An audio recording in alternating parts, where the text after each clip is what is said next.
The craziest NBA trade deadline in recent memory is scheduled to come to a merciful conclusion on Thursday afternoon at 3 p.m. That's good news for the small handful of NBA players that haven't been relocated in recent days.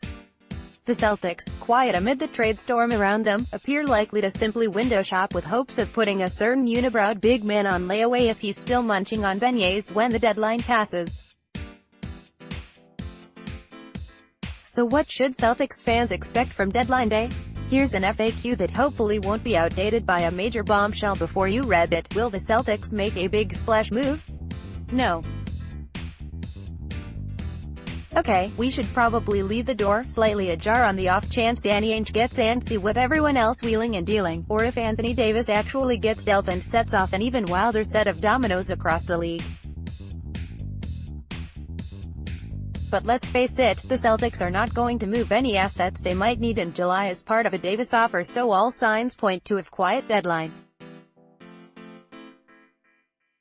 Boston is starting to play some of its best basketball of the season, and while there's still strides to be made from this group, it's hard to see ways this team could upgrade over the talent they have.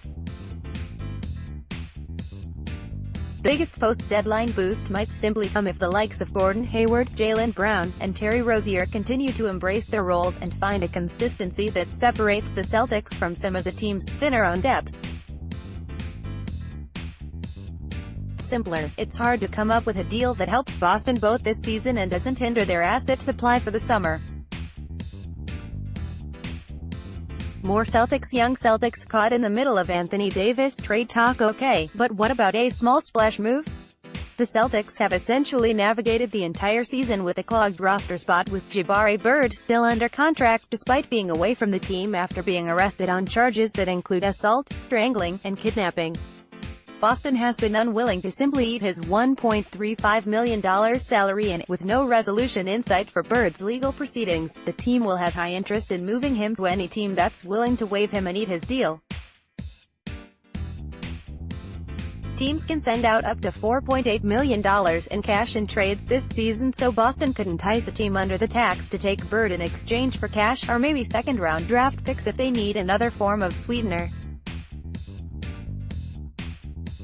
An opposing team would have to be okay with the optics of trading for a player awaiting trial on serious charges, which complicates the process a bit. But moving Bird would free a roster spot that might allow Boston to pursue veteran talent on the buyout scrap heap, particularly if a sudden need arose due to injury. The Celtics could also have some motivation in trying to get below the tax, but it probably wouldn't be worth sacrificing rotation talent to get there if this team truly believes it can compete for a title. Should the Celtics be worried that other East rivals are making moves? Worried probably isn't the right word, but certainly the 76ers forced the rest of the East powers to take notice on Wednesday with their win-now move to acquire Tobias Harris. Philadelphia has a very intriguing starting five, one with as much firepower as any team in the East, though it remains to be seen if there are enough shots for everyone, and defense remains a concern. Who is guarding Irving? Regardless, the 76ers have made things very interesting for the East's Big Four, and the conference semifinals could be an absolute war. But if we needed any indication about whether the Celtics were concerned about the move, Marcus Morris answered that on Instagram when he commented on a post about his hometown team's trade by writing, "Great pickup. Not enough though." Morris, who has been one of the Celtics to suggest the team should keep this group together given its potential, certainly believes this team is capable of title contention as currently constituted. If Philadelphia makes additional moves or raids the buyout scrap heap, it could make them even more intriguing. Are the Celtics a legitimate title contender with their current roster? For all the consternation about Boston's up-and-down play at the start of the season, the Celtics have been one of the best teams in the NBA since November 26, a day that really needs a nickname to describe how Marcus Smart and Marcus Morris elevated to starting roles and steadied these Celtics. Boston is 25-9 since that date and owned the league's best net rating in that span, plus 9.7. What's more, Boston ranks third in offensive rating, 115.9, and fourth in defensive rating, 106.2, in that span. It simply felt like the Celtics' tires were spinning as they were stuck in the 5th spot in the East for much of that span, but they've recently surged to the 3rd spot. There's a tiny chance Boston could make up the 3.5 games it currently trails the Raptors by, with help from one remaining head-to-head battle, though the schedule heavily favors Toronto overall. Not having home court against both Milwaukee and Toronto is a daunting prospect, but not one that will overly concern the Celtics should they simply be playing their best basketball in April. If the Celtics clear a roster spot, who will they target on the buyout market? The guess here is that many of the players that shake free after the deadline craziness will have their eyes on teams other than Boston. Philadelphia's depleted depth or Golden State's title chances might pull at the top names more than a Boston team that doesn't have an obvious path to consistent playing time. Injuries could change that, and maybe that dictates the sort of player Boston might seek. Boston does still have the taxpayer mid-level exception, $5.3 million, minus proration, to potentially attract a player, even if it's just a player to use as a non-guaranteed trade chip this summer, though adding a player will only add to Boston's tax bill should the roster remain largely intact.